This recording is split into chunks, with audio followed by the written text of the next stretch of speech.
Suatu malam, sepasang ibu dan anak terlihat sedang berlari di tengah guyuran hujan di malam itu. Nampaknya, mereka terlihat seperti sedang melarikan diri, entah apa yang membuat mereka sampai bisa dikejar-kejar seperti itu. Setelah cukup lama mereka berlari, nampaknya ada sesuatu yang membuat ibu itu berhenti seketika, dan sangat kebingungan. Ternyata yang membuat mereka berhenti itu, dikarenakan jalan yang akan mereka lewati ternyata sudah berubah. Ibu itu pun kebingungan jalan mana yang akan mereka lalui, karena jalan yang bercabang yang sebelumnya sudah ditandai itu kini berubah. Kemudian di sini kita diperlihatkan, nampaknya ada sekelompok orang yang sedang mengintai atau mengawasi mereka berdua. Di saat suasananya sedang kacau, ibu itu menyuruh anaknya untuk segera cepat pergi melarikan diri dari tempat itu. Sebelum anak itu pergi, ibu itu menitipkan pesan kepadanya agar setelah pergi dari tempat ini, jangan lupa untuk mencari keluarga Namgung, dan tidak lupa juga ibu itu memberikan sebuah perbekalan, dan sebuah tanda keluarga Namgung. Ibunya berkata, setelah bertemu keluarga Namgung jangan lupa memberitahukan nama ibunya itu kepada kakeknya ataupun kepada keluarga Namgung. Sang ibu pun mengatakan jangan pernah khawatirkan dirinya, karena dia yakin dengan kemampuannya itu dirinya bisa menahan waktu, agar anaknya bisa kabur dari pengejaran sekelompok orang itu. Seketika itu sang anak pun merasa sangat sedih dan terpukul saat ibunya mengatakan itu. Lalu setelah semua itu, ibu itu mendorong anaknya untuk segera pergi, dan kemudian anak itu pun pergi berlari sambil menangis, karena dia tahu mungkin di malam itu adalah hari terakhir perpisahannya dengan ibunya. Setelah anaknya itu sudah cukup jauh berlari, sang ibu pun berteriak menyuruh seseorang, untuk tidak mengintai dan bersembunyi dari dirinya, dan segera menyuruh mereka agar segera keluar. Lalu nampaklah seseorang keluar dari persembunyiannya, dan ada beberapa sekelompok orang yang mengikuti orang itu, sepertinya seseorang itu adalah pemimpin dari kelompok itu. Lalu orang itu berkata, "The Beautiful Poisonous Heart, Namgung Yongreon, benar-benar luar biasa, bahkan setelah bertahun-tahun, indera perasaanmu masih tetap tajam ya," ucap orang itu. Kemudian Yongreon pun membalas perkataannya, "Tutup mulutmu, aku tidak ingin bernostalgia denganmu. Wah, kau bahkan tidak membiarkan aku berbicara.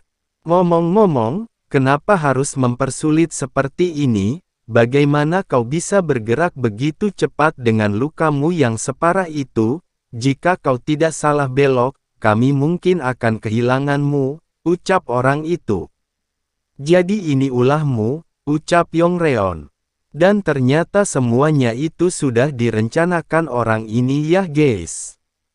Lalu Yongreon pun menanyakan kepada orang ini kenapa dia bisa mengkhianatinya, padahal dia sudah dibesarkan dengan baik orang keluarga Yongreon itu. Dan ternyata orang ini bernama Shin Ji-heok. Shin Ji-heok memberitahukan kepada Yongreon kenapa dia mengkhianatinya dan keluarganya, karena memang semuanya sudah direncanakannya sejak awal bersama tuannya. Yongreon pun terkejut lalu berkata, "Jadi pertumpahan darah ini sudah direncanakan dari 20 tahun rupanya."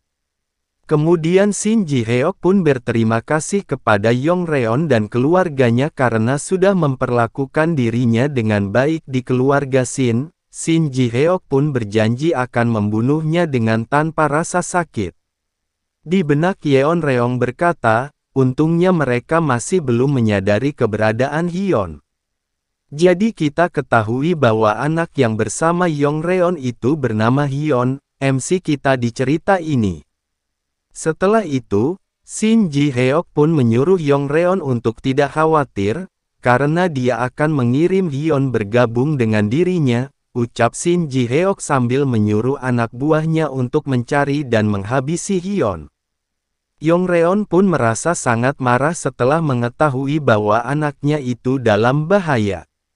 Shin Ji-heok pun menyuruh anak buahnya untuk menghabisi Yongreon, dan kemudian setelah itu Yongreon pun menyerang Shin Ji-ok dan kelompoknya.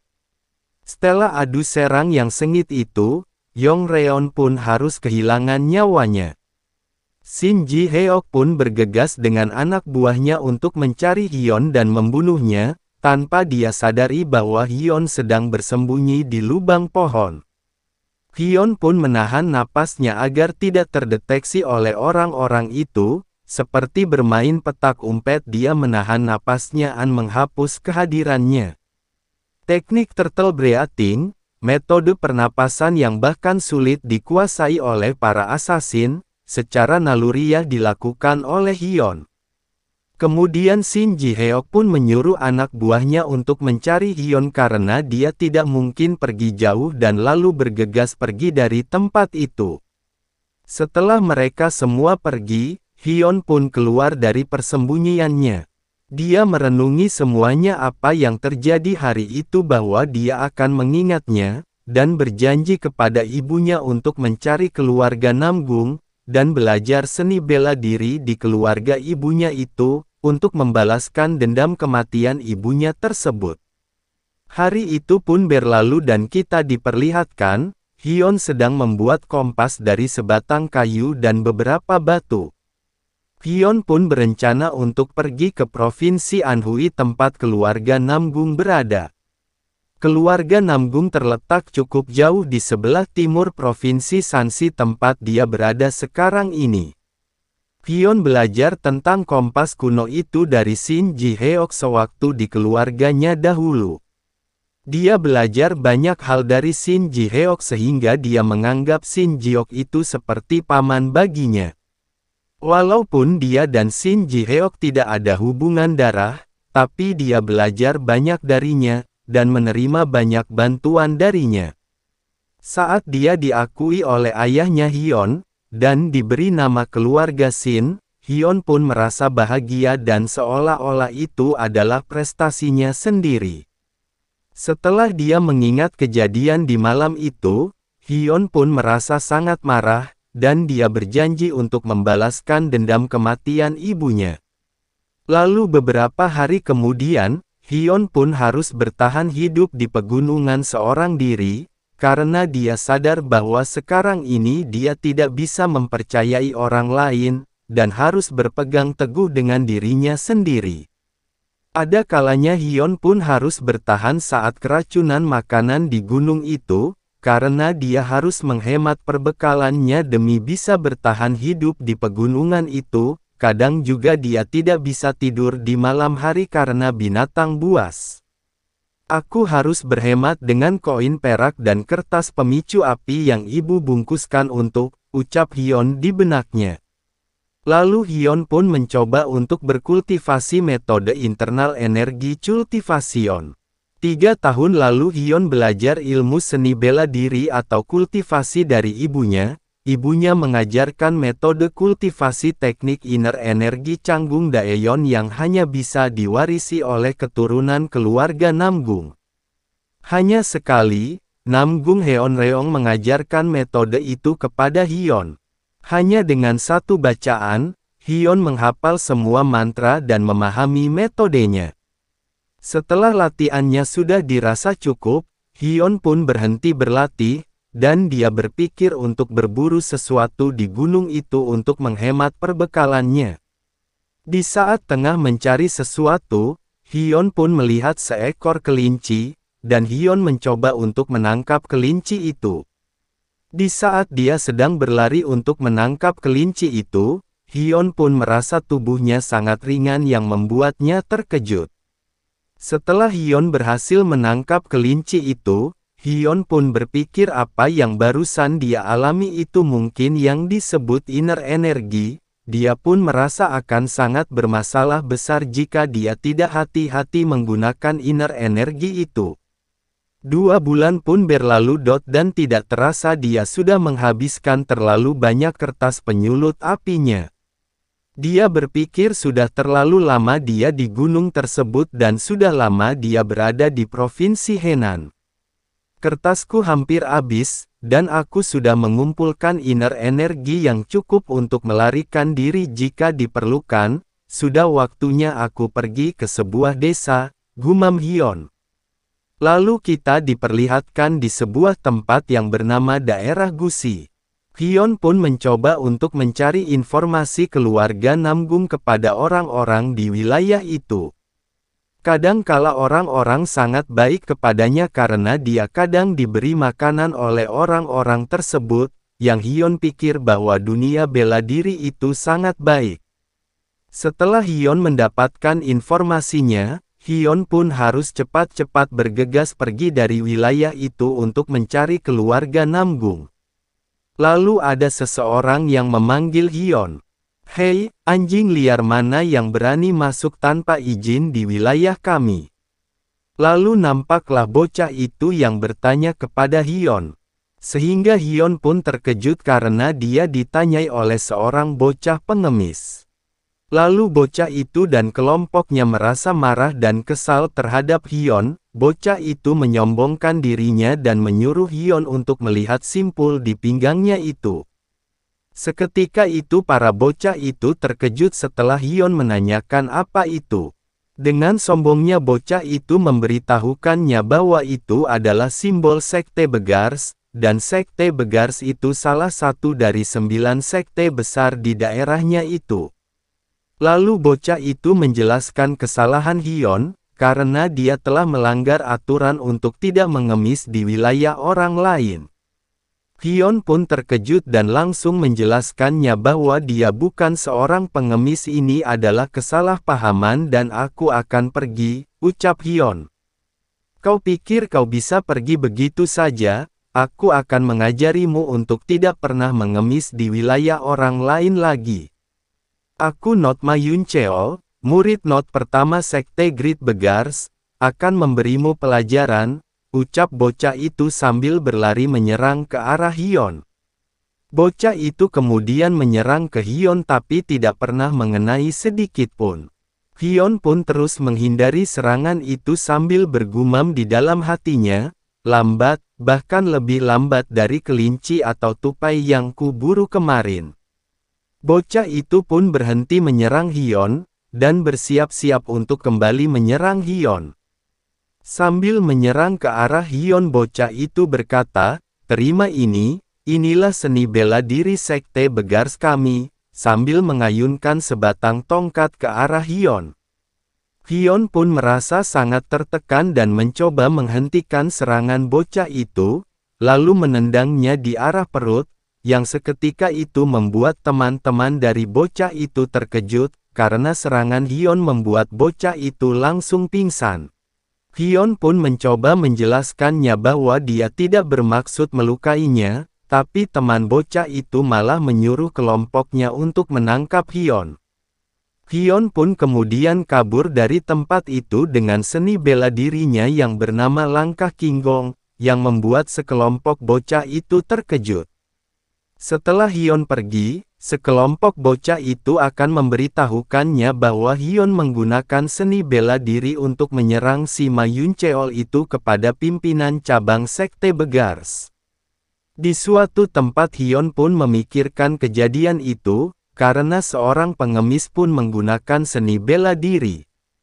Hion pun mencoba mengingat serangan bocah itu dan mencoba memahaminya untuk mempelajarinya, karena Hion menganggap serangan bocah itu cukup berbahaya bagi dirinya. Setelah Hion cukup lama berlatih seni bela diri bocah itu, Hion pun merasa dirinya sudah cukup, dan tidak lupa apa tujuannya di situ adalah untuk mencari kertas penyulut api. Lalu Hion pun pergi meninggalkan tempat itu, yang nampak terlihat jelas hasil latihan Hion di tempat itu. Kemudian Hion pun mendatangi sebuah toko dan menanyakan kepada pemilik toko itu, tapi pemilik toko itu menganggap Hion sebagai pengemis, dan menyuruhnya untuk segera pergi dari tokonya itu, karena tokonya bukan tempat berjualan makanan. Hion pun menjelaskan kepada pemilik toko itu, bahwa dirinya bukan pengemis. Lalu pemilik toko itu menanyakan apa yang mau dibeli anak itu. Hyun pun menjelaskannya bahwa dia sedang mencari sebuah kertas pemicu api. Pemilik toko itu memberitahukan Hyun memang dia menjual beberapa kertas penyulut api kualitas rendah. Hyun pun langsung menanyakan kepadanya dia ingin kertas itu sebanyak yang bisa dia beli dengan koin peraknya itu. Pemilik toko itu menawarkan kepada Hyun bahwa satu koin perak dapat membeli 10 lembar kertas, dan dia akan membawakannya untuk Hyun. Sebelum pemilik toko itu bergegas mengambil barang tersebut, tiba-tiba ada seorang yang memanggilnya dan berkata, bahwa keluarga Jong itu adalah benar-benar penipu. Menurut sesosok seorang kakek itu, kertas itu memang berharga, tapi untuk koin itu seharusnya mendapatkan 30 lembar. Kemudian pemilik toko itu tidak terima dengan perkataan kakek itu, bahwa dirinya bukan penipu karena dia sudah sepakat dengan Hyun. Lalu kakek itu melihat ke arah Hyun dan menanyainya, bahwa dilihat dari manapun Hyun bukan seorang pengemis karena mukanya bersih, dan di sekte Begars tidak ada pengemis yang sebersih wajah Hyun, sebab pengemis sekte Begars tidak pernah mencuci mukanya. Kakek itu pun bicara kepada Hyun, kenapa pakainya seperti itu, dan kenapa tidak membeli pakaian baru dengan koin peraknya itu. Dan kakek itu merasa familiar terhadap Hyun. Menurut Hyun kakek itu luar biasa karena dia sangat tepat menilai dirinya secepat itu. Lalu kakek itu menyuruh pemilik toko itu untuk memberikan 30 lembar kertas kepada Hyun. Sontak seketika itu membuat pemilik toko itu kesal, dan menyuruh mereka untuk menunggu karena dia ingin mengambilnya. Hyun pun kemudian berterima kasih kepada kakek itu, dan kakek tua hanya sedang ingin bermain-main dengan keluarga Jong, dan menerima rasa terima kasih Hyun. Kakek itu berpesan kepada Hyun bahwa jangan lagi tertipu di tempat lain. Kemudian ada seseorang yang menunjuk ke arah mereka berdua, yang membuat kakek dan Hyun kebingungan. Seseorang itu ternyata bocah itu yang pernah Hyun kalahkan. Bocah itu memberitahukan kepada seseorang yang dibawanya ternyata orang itu pemimpin cabang sekte Begars. Bocah itu menjelaskan kepada pemimpinnya itu bahwa Hyun telah melanggar aturan wilayahnya, dan meminta pemimpin cabang untuk memberi Hyun pelajaran. Pemimpin cabang itu bernama Boguo, dia adalah murid not ketiga sekte Begars. Hyun pun merasa panik dan berpikir akan sulit baginya untuk melarikan diri dari orang-orang itu. Kemudian Boguo pun memanggil siapa yang beraninya menyerang murid sekte Begars. Seketika itu Boguo pun terkejut setelah melihat sosok kakek itu, dan seketika itu juga bersujud di depan kakek itu. Lalu berkata, Ayah Boguo, pemimpin cabang wilayah Gusi untuk sekte Begars, suatu kehormatan bertemu Anda tetua pertama, Drunken Moon Heroic Begar, ucap Boguo sambil bersujud. Setelah itu kakek itu mengingatnya, bahwa Boguo hanyalah murid not pertama yang ingusan, kakek itu pun tidak menyangka bahwa Boguo sudah jauh berkembang sekarang. Boguo pun berkata, bahwa itu hanyalah 10 tahun yang lalu. Lalu dia menanyakan apa yang membuat kakek itu datang ke sini. Sang kakek pun berkata, bahwa dia datang kemari hanya untuk meminta anggur dari keluarga Jong yang ada di wilayah ini. Sang kakek pun menanyakan kepada Boguo, bagaimana dengan dirinya dan ada urusan apa. Hyun pun terkejut, karena kakek tua itu adalah seorang tetua sekte Begars. Lalu Boguo pun memberitahukannya bahwa dia datang ke tempat itu karena ada seseorang yang menyerang murid sekte Begars, dan dia hanya ingin menilai situasinya tersebut. Lalu kakek itu dan Hyun Pen terkejut setelah mendengar penjelasan Boguo itu. Seketika itu sang kakek langsung marah, dan bertanya siapa yang berani menyerang sekte Begarnya tersebut. Kemudian Boku pun meminta maaf kepada kakek itu dan menjelaskannya bahwa memang itu penyerangan, tapi itu hanya perkelahian anak-anak, ucap Bogo kepada tetua sekte Begars itu. Bogo juga menjelaskan dia hanya datang ke tempat itu untuk memastikan bahwa Hyun menggunakan seni bela diri kepada muridnya itu. Bogo pun juga menjelaskan bahwa murid not pertama, Ma Yuncheol baru saja menguasai jurus 98 teknik menyerang hingga tingkat kedua, tapi dia bilang dia dikalahkan tanpa daya oleh pengemis lain, pelakunya ada di belakang Anda sekarang tetua, sambil menunjuk Hyun. Hyun pun menjelaskan apa yang terjadi, bahwa dia tidak menyerang bocah itu dan malah sebaliknya lah bocah itu menyerangnya. Seketika itu membuat bocah itu kesal dan dia berdalih bahwa dia hanya menghukum orang yang melanggar aturan wilayahnya, jika ingin mengemis di wilayahnya dia harus melalui jalur yang tepat dengan sekte Begars. Sambil kesal juga Hyun pun mengatakan bahwa dia sudah berulang kali bilang bahwa dia bukan pengemis. Kemudian Bogo pun menanyakan kepada muridnya, bahwa muridnya bilang bahwa Hyun menyerang terlebih dulu, ditambah lagi muridnya itu juga pingsan setelah dihajar Hyun. Bocah itu pun menyela perkataan gurunya dan bilang bahwa Hyun menggunakan ilmu bela diri. Hyun membalas jurus 98-nya secara langsung yang membuatnya pingsan. Bocah itu pun menyela perkataan gurunya dan bilang bahwa Hyun menggunakan ilmu bela diri. Hyun membalas jurus 98-nya secara langsung yang membuatnya pingsan.